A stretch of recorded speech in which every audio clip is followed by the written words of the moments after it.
Hi, everybody. General Lucius Clay, the Commandant of Berlin in 1945, and also again in 1961, made a dire warning to President Kennedy about the Russians. It was stern and it was grave in its import. What was it that he said? Does his warning have applicability for us today? Do we need to pay attention to General Clay's warning today? Hi, I'm Jake with Politics by Jake, and today we're going to be talking more about what General Clay said to President Kennedy as we go more into the topic of today, which is more about appeasement. Yes, and we will do it in some depth, which is unusual for the format of these videos, but I consider this to be really important, and there's actually a lot of good material to go through.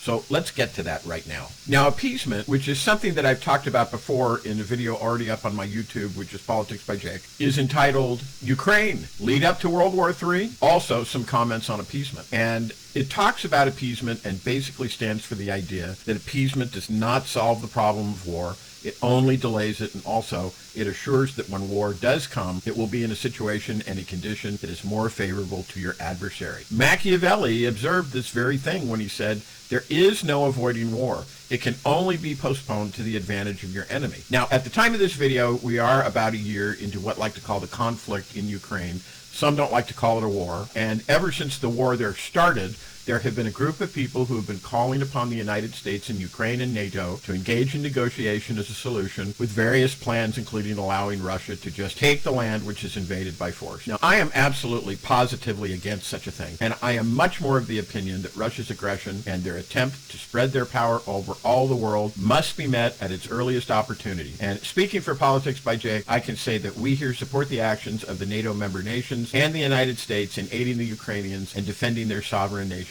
and lands. There are those also who say, and among them are those in the halls of Congress, who say that we shouldn't be spending all this money to aid Ukraine when we have uses for the money here in the United States for our own people. Again, I say, in response to this, that this is not only short-sighted, in fact, unbelievably short-sighted in my opinion, but it is a dangerous point of view, and I would also counter it by saying that the money that is being spent to help Ukraine defend itself is being done in consideration, among other things, for the defense of the United States, and also the defense of Western Europe, with whom we have treaty obligations, and that it is much better to support the Ukrainians in their attempts to repel the Russian invasion rather than to have to deal with the Russians later in some other place. And I like very much and prefer to the statements of the appeasers in our media and in our halls of government the idea expressed by Franklin Delano Roosevelt that we in the Americas will decide for ourselves whether and when and where our American interests are attacked or our security is threatened. He went on to point out the absolute ridiculousness of all those notables who have generally, and all too tactfully, I think,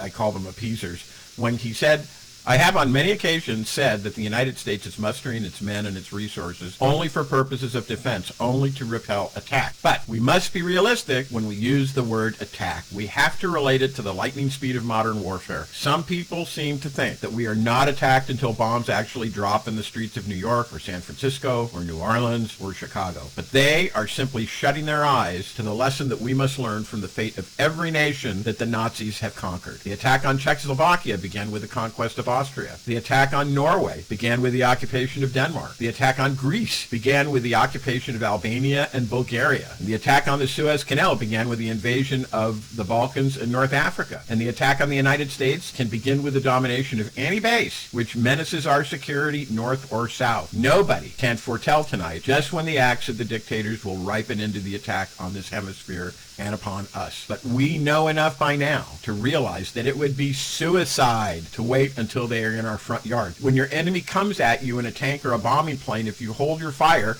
until you see the whites of his eyes, you will never know what hit you. Our Bunker Hill of tomorrow may be several thousand miles from Boston. Anybody with an atlas, anyone with a reasonable knowledge of the striking force of modern war, knows that it is stupid to wait until a probable enemy has gained a foothold from which to attack. Old-fashioned common sense calls for the use of a strategy that will prevent such an enemy from gaining a foothold in the first place. Now, he further observed that, quote, every dollar of material that we send helps to keep dictators away from our own hemisphere, close quote. Now, about people that I have perhaps too tactfully and mildly here called appeasers, FDR also spoke more strongly, saying, quote, those in the New World who were seeking profits would be urging that all of the dictatorships desired was peace. They would oppose toil and taxes for more American armament. They would fasten an economic stranglehold upon our several nations. Quislings would be found to subvert the governments in our republics. Now, this fireside chat speaks loudly and pointedly about the issues that we are revisiting today. I highly recommend it, and I urge my viewers to get this speech and read it. You can find it here.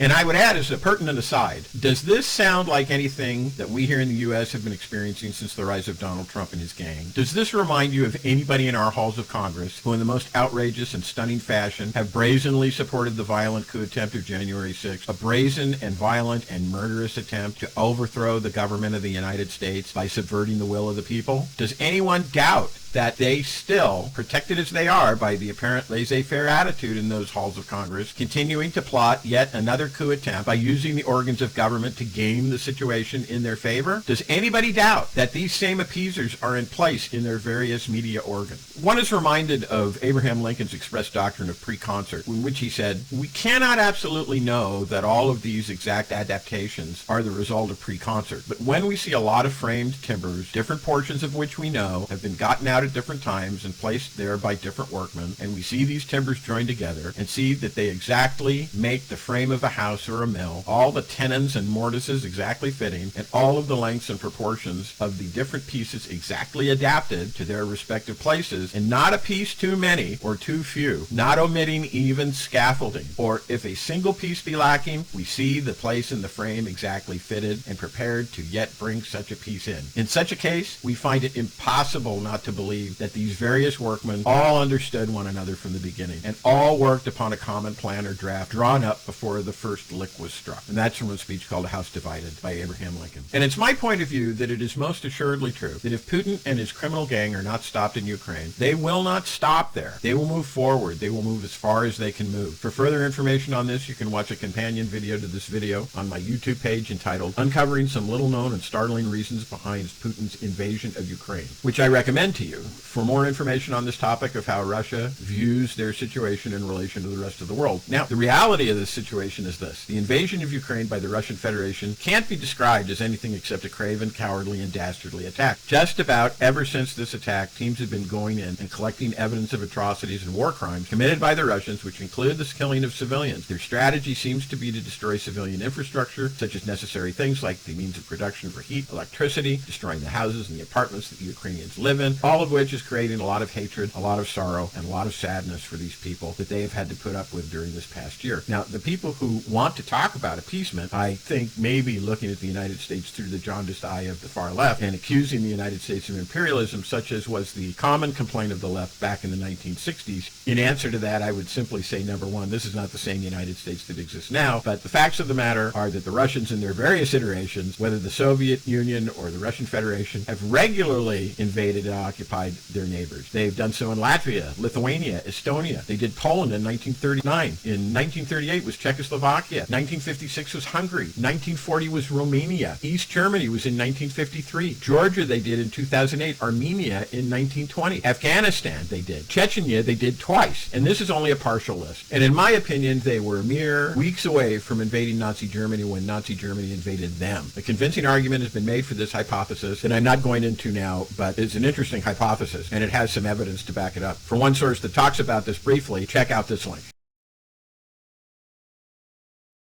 And consider, if you will, consider why people in countries like, say, Latvia or Estonia, to use just two examples, don't want the Russians back and why they oppose the Russians so much. It's because life was so terrible under the Russians, and they remember this, and they don't want it. People do not want what Russia is selling. It is ridiculous, given this track record, to negotiate with the Russians or to think that the Russians want to negotiate. Now, recently, this is part of an immense volume of disinformation and propaganda that is coming out of Russia literally on the hour. Putin has said that he is going to suspend observance of the New START Treaty, which is the last nuclear arms treaty that exists between the United States and Russia. As a kind of an aside, which has to do with appeasement as a larger topic, let me say that in my opinion, disarmament treaties, it is said, are a prelude to war. They are things that you do when there's nothing else to do. But I would also observe, realistically speaking, how can you have disarmament in a situation like that which we are now seeing in Ukraine? How can you disarm in the face of the Alexander Dugin doctrine of Eurasianism, which I talk about in a companion video to this video entitled Some Little Known and Startling Reasons Behind Putin's Invasion of Ukraine, when, for example, Communist China, which is run by the Chinese Communist Party,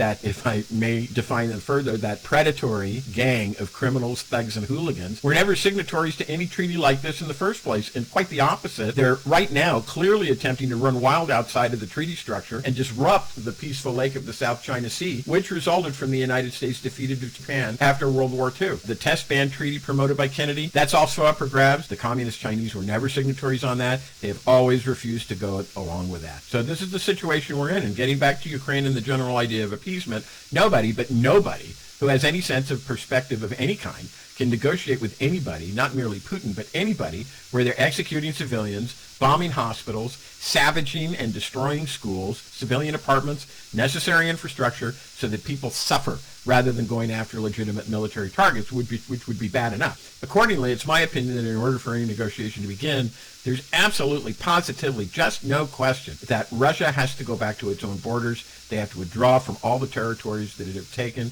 and go back to the 2012 or the 2013 boundaries as a preliminary step for negotiation. And moreover, I would point out, once again, as I observed in the companion video to this one, some little known and startling reasons behind Putin's invasion of Ukraine. Putin is not interested in negotiation. I talked about that in that video, and it is evident that he has embraced the Dugin doctrine of Eurasianism, as well as being all in on the idea of Moscow being the third Rome, and that if he thought he could, he would go all the way to Paris. But barring that, he certainly wants to take back the old Soviet satellites. All of these things being most certainly true, and obviously this is just not a person you can negotiate with. You can't negotiate with someone who's that stance in these positions. You can't negotiate with someone who's actively pursuing war and committing mass atrocities. And now we come to the premise which I started this video with, which is, what did General Lucius Clay, who, as I say, was the Commandant of Berlin in 1945, and once again in 1961, say about the Russians? He said this. He said that the Russians only understand force. They only respect power. You cannot negotiate with them except from a position of strength where they have a fear of you, and they are basically forced to negotiate because they know that you have the power to destroy them. This is the only way, and as an aside, I would make the observation that this idea is probably a throwback to the whole Byzantine, and when I say Byzantine, think Eastern Roman Empire, power structure of the emperor concept that has been burned into the Russians' collective consciousness, or semi-consciousness, or consciousness, or what have you, ever since Constantinople fell in 1453 AD.